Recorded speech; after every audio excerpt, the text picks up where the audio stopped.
Bonjour mesdames, vous n'êtes pas sans savoir qu'au fil des semaines, des bouleversements hormonaux constants se produisent au sein de notre organisme. Aussi, puisque vous êtes nombreuses à ignorer les conséquences de ces variations hormonales dans un contexte de perte de poids, voici ce que je veux vous dire. Les 15 jours précédant l'ovulation sont marqués par l'arrivée des règles. Pendant cette période pré-ovulation, la température corporelle est plutôt basse et la fréquence métabolique est également plutôt basse. La production d'œstrogène est haute et la production de progestérone est basse. Dans la majorité des cas, cette période de 15 jours est propice au maintien d'un déficit calorique. À l'ovulation, dans un cycle, en moyenne au jour 15, débute la phase dite lutéale. Ici, le schéma s'inverse complètement. La progestérone monte au plafond et la température corporelle la suit aussi et on se retrouve avec 1 ou 2 degrés d'écart par rapport à la phase précédente. La première semaine de cette phase lutéale est souvent assez simple à gérer dans un contexte de perte de poids et vous pouvez maintenir votre déficit calorique sans trop d'efforts.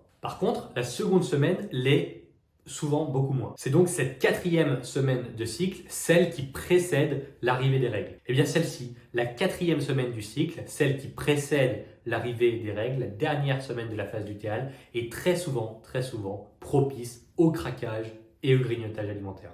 Et globalement, à la fin constante, ou en tout cas très récurrente, bien plus que dans le reste du cycle, et souvent à un niveau de fatigue bien plus significatif. Alors ici, dans cette quatrième semaine du cycle, dans la dernière semaine de la phase lutéale, celle qui précède l'arrivée des règles, à nouveau je le répète, je propose un truc révolutionnaire si vous êtes touché par le fait d'avoir faim beaucoup plus souvent, de faire plus de craquage, plus de grignotage dans cette période de votre cycle. Et cette technique révolutionnaire, attention, elle s'intitule « Manger plus ». Pendant cette semaine relativement compliquée pour certaines d'entre vous, eh bien, arrêtez le déficit calorique, passez en maintien, augmentez vos calories de 10-15% et puis c'est bon.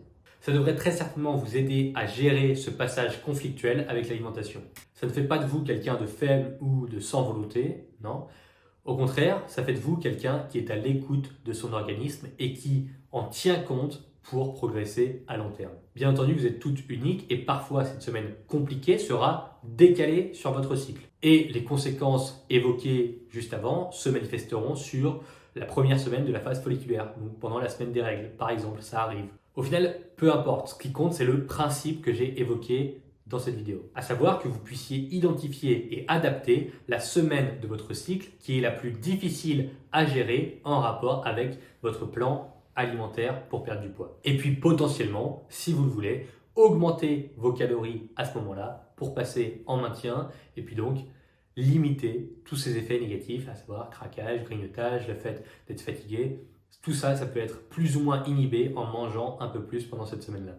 Ce sujet-là, je l'évoque en profondeur et en détail dans un cours dédié du programme rééquilibrage alimentaire. Cela dit, cette vidéo peut potentiellement vous faire prendre conscience de certaines choses que vous ne saviez pas. Alors pourquoi pas la partager à vos amis qui pourraient en tirer profit.